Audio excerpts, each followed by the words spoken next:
जय माता दी। हमसे पूछा गया है कि गुरुजी आप बताइए गद्दी क्या होती है, इसका क्या महत्व है और गद्दी कैसी होती है, किस प्रकार की होती है। तो आज हम इसी पे चर्चा करेंगे कि गुरु द्वारा दी गई गद्दी का क्या अर्थ होता है, ये गद्दी क्या चीज़ होती है, इसकी पूरी जानकारी आपको देंगे। आप वीडियो पर लास्ट तक बने रहिएगा।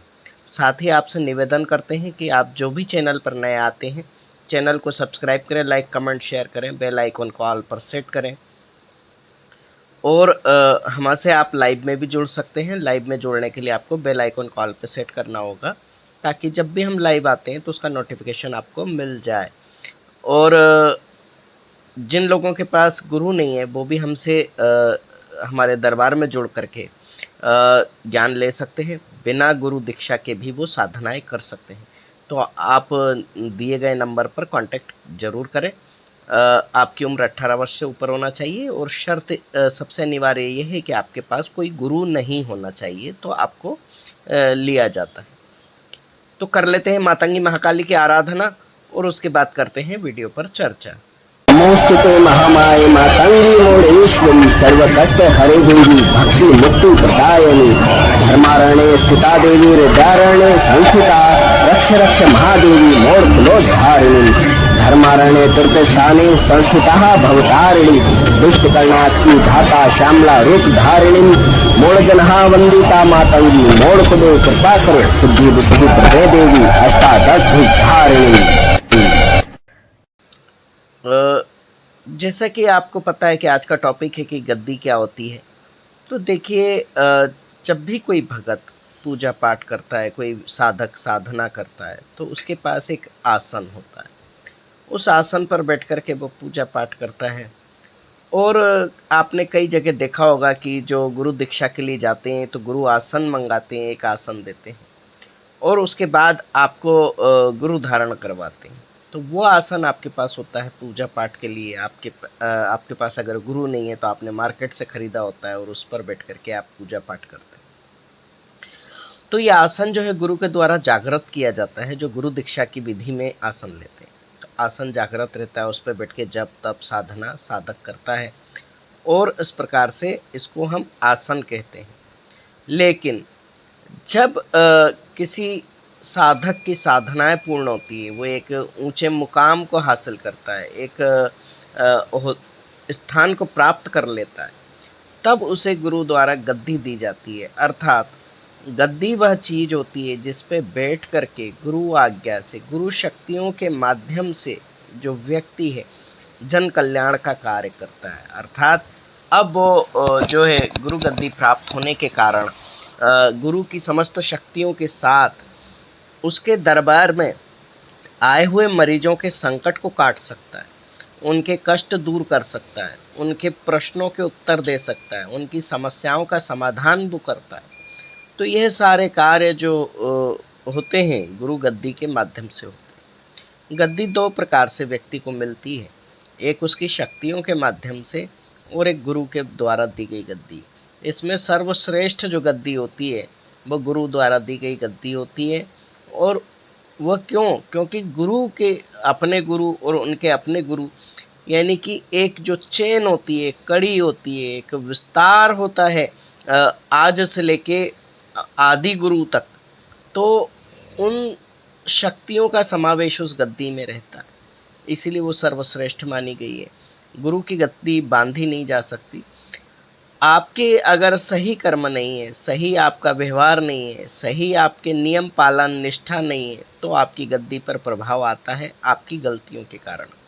तो गुरु की गद्दी होना आवश्यक है। जो शक्तियों के द्वारा गद्दी दी जाती है, अर्थात किसी को सवारी आती है और वो कहती है मुझे जन कल्याण करना है, मुझे जो है दरबार लगाना है, और उस व्यक्ति को यह जानकारी नहीं होती कि हमें गुरु धारण भी करना चाहिए, किसी गुरु की आज्ञा लेना चाहिए, तो वो शक्तियों के कहने पर जो दरबार चौकी लगा लेते हैं, बिना गुरु के लगा लेते हैं, उसे शक्तियों की गद्दी कहा जाता है। वो शक्ति के आदेश पे चलती है और जिसके पास जितना सामर्थ्य होता है, यानी कि उसके जप तप व्रत आदि का पुण्य फल जितना होता है, उसके अनुसार तक वह गद्दी सही साठ कार्य करती है, सही चलती है।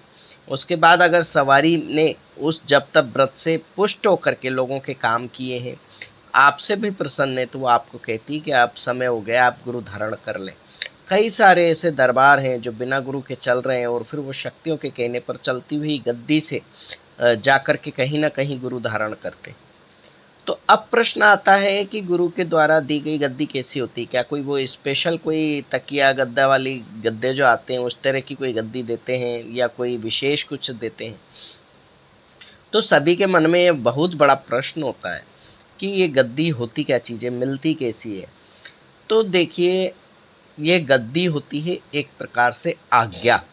जब आज्ञा मिलती है किसी को संकट काटने की, पूछा देने की, यानी कि दरबार चौकी लगाने की आज्ञा मिल जाती किसी शिष्य को अपने गुरु के द्वारा, तब गुरु अपने से पूर्व के समस्त गुरुओं की जो उसके पास कड़ी है, चेन है ना, तो उस सबके सामर्थ्य के अनुसार, अपने दरबार में चलने वाली शक्तियों के अनुसार व्यक्ति को परामर्श देते हैं, शिष्य को परामर्श देते हैं कि जब आप अपने आसन पर बैठ के काम करोगे तो पास में एक आसन और लगेगा जिसमें समस्त शक्तियों का निवास होगा, चाहे वह आपके दरबार की हो, गुरु के दरबार की हो, और गुरु के गुरुओं के दरबार की जो शक्तियां हैं वो सब वहां जोड़ करके स्थापित होती हैं उस गद्दी पर।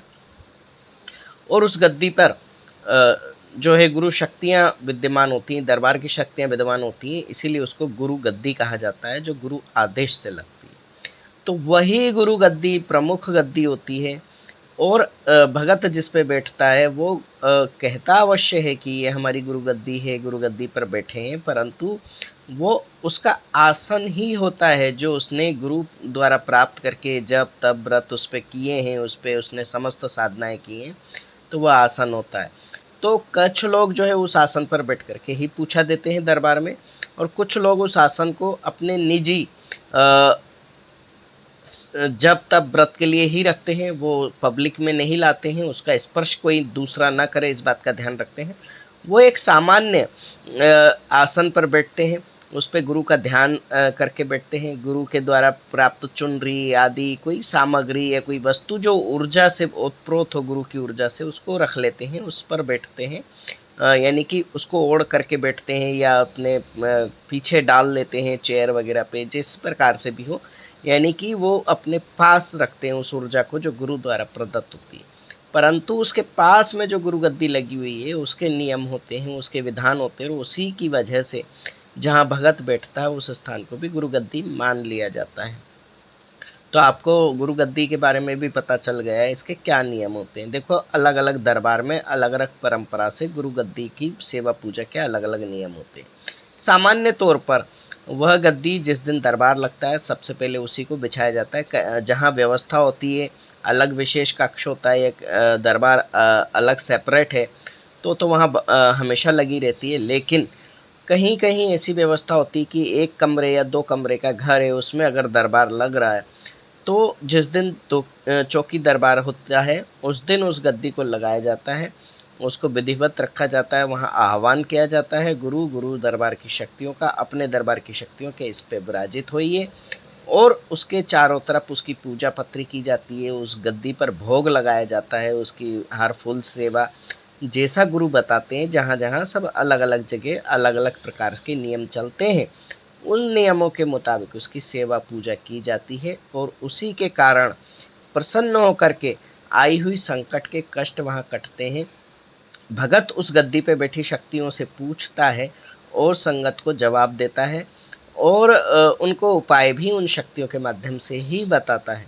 वहाँ आने वाली संगत किसी कारण से भगत से नहीं पूछ रही है, तब भी वहाँ वो बैठ कर के प्रार्थना करते हैं, शीश झुकाते हैं, दान दक्षिणा भोग प्रसाद आदि करके जाते हैं, तो उनकी कामनाएं उसी गद्दी के कारण होती है, क्योंकि वहाँ भगत मात्र एक माध्यम होता है, सब कुछ उस गुरु गद्दी पर बैठी हुई शक्तियों को ही करना होता है।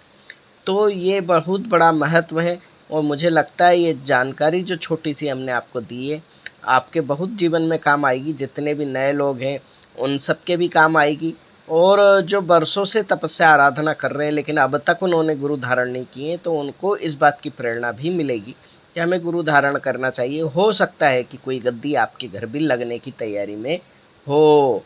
तो आप सभी प्रसन्न रहें, खुश रहें, यही कामना करते हैं भगवती से। आप सबके भंडारे भरे, झोलियाँ भरे और आप सबके चेहरों पर प्रसन्नता बनी रहे।